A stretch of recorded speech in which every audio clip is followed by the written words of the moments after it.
Башыбыз же бөйрөгүбүз ооруса кайсы дары ичиш керектигин биз жакшы билебиз. Ал эми жан дүйнөбүз сыздаса кимге кайрылышыбыз керек? Далилдемейинче ишенбеген илимий медицинанын бул суроого так жообу жок. Көзгө көрүнбөгөн оорулардын сырын элдик медицина эч ак эле билип алгандай. Бул жолу дарыгерликтин элдик түрүнө дүрбү салабыз. Дүрбү салган мен Асель Акматалиева. Жакшы турасыздарбы? Бизде мурда летопись болбой, жазылбай, айтылбай калган үчүн биздин кыргыздарда деле Алла Таала мындай башка улуттагы адамдарга кандай касиеттерди берсе, биздин кыргызга деле ошондой касиеттер болгондо. Айырмачылыгы bizde летопись жазылып, мындай бизге укумда тукумга алган жазуу жок да, ошол себептен бизге биздин илимдер ооз-мооз передавать этилип келет, мындай калтырылып келет да, устат шакиртинен атасы баласына айтты мындай кылган. А негизи бизде описание жазуу жок, ошонун бир аз биздин элдик медицинанын аксаган жери ошол. Тауып Матайуулук Кубанычбек элдик дарыгерлерди 3 топко бөлөт. Молдо адамдын жан дүйнөсүн дин илими менен тазартат. Бакшы алдын ала эмне болорун сезип, көбүнчө психологдун ролун аткарат.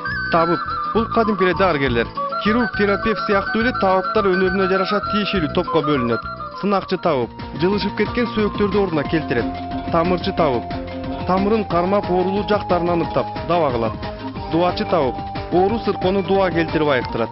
Хирург табып булардын өнөрү ушунчалык өнүккөндүктөн скальпелсиз операциялар жасай алат. Мындайлар чанда кездешет. Айтымчы табыптар түш жорушат. Табып көз ачыктардын саны аябай эле көбөйүп кетти. Кимиси чын, кимиси жалган экен белгисиз. Дары жасаган, чөптөрдөн дары жасагандар бар, метод лечениясы, дубалар менен дарылагандар бар. Абайлагыла, кара дуба деген бале бар. Терс дубалар Куранда дагы бар. Кудайга жакпаган жатыш жасагандар жазаланат. Бүү бакшылар жин оорусун айыктыргандай эле окутуп да салышы мүмкүн. Аны терс дуба деп коюшат. Жыныстык жактан окутулган байлатма дубадан адам балалуу боло албай кыйналат. Жолун байлап сала турган болсо бак ачылбайт. А бирок кара дуба жасаган бакшылар аны жандыра албайт. Кара дубаны окуган адам ак дубаны кайра окуй албайт да. Андай мүмкүнчүлүктү Кудай Таалам берген эмес. Кааласаң кара болгондо палач бол, карасаң көтөр деген. Же ак болушуң керек, же кара болушуң керек. Ак болгон адам бейишке барат, кара болгон адам тозокко барат да. Бул ошон үчүн жанагы караны окуган адам акты жандыра албайт. А кээ бирлер өздөрү окуп берип анан кайра келип мен наоборот кылып жандырып атам, матбарот паворот дейт. Кечирип койсун, андай болбойт. Табыптын чыныгы же калп экенин кантип билсе болот? Чыныгы табыпты келбетинен баамдаса болот. Нур чачырап турат. Өзүн таза, тыкан алып жүрөт. Намаз окуп динге катуу карманышат. Койгон диагнозу туура чыгат. Бала күлүп ойноп жүрүп эле бир заматта сыркы болуп калышы мүмкүн. Ыйы токтобой, көзү китирейип, тез эле алдан кете баштайт. Медицинада мындай учурду суук тийди деп ийне атышат, же ооруканага жаткырышат. Ал эми элдик дарыгерлер муну башкача жол менен айыктырышат.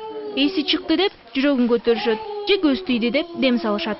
Ысык сууктан болушу, нервтен болушу мүмкүн, чочугандар болушу мүмкүн, андан кийин каргыш тиет, көз тиет, ушундай деген биздин кыргызча айтканда ушундай да эмелер, оорулардын диагноздору. Технология өнүгө элек кезде калктын өзүнүн аба арайын алдын ала айткан адамдар болгон. Аларды жайчылар деп аташчу. Эртеңки күн эмес, жыл мезгили кандай болоорун күн мурунтан сезишип, керек болсо булут чакырып, жаан жаадырганга касиети жеткен. Табиаттын бул сыры азыркы илим үчүн ачылбай келет.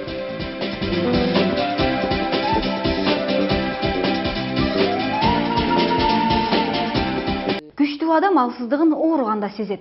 Илимий медицинага кайрылабы же элдик дарыгерлерден даба издейби ышык кылып сыркоодон арылса болду. Канткени экөөнүн тең түбү бир, саламаттыкты сактоого багытталган. Жоопкерчилигин сезе билген табып оор жаракаттарды дарыгерден бир ооз сурап иш кылат. Элдик ыкма менен айыккысы келгендер жакшылап тандап анан барышы зарыл. Дүрбү салган мен Асель Акматалиева, жакшы абыңыздар.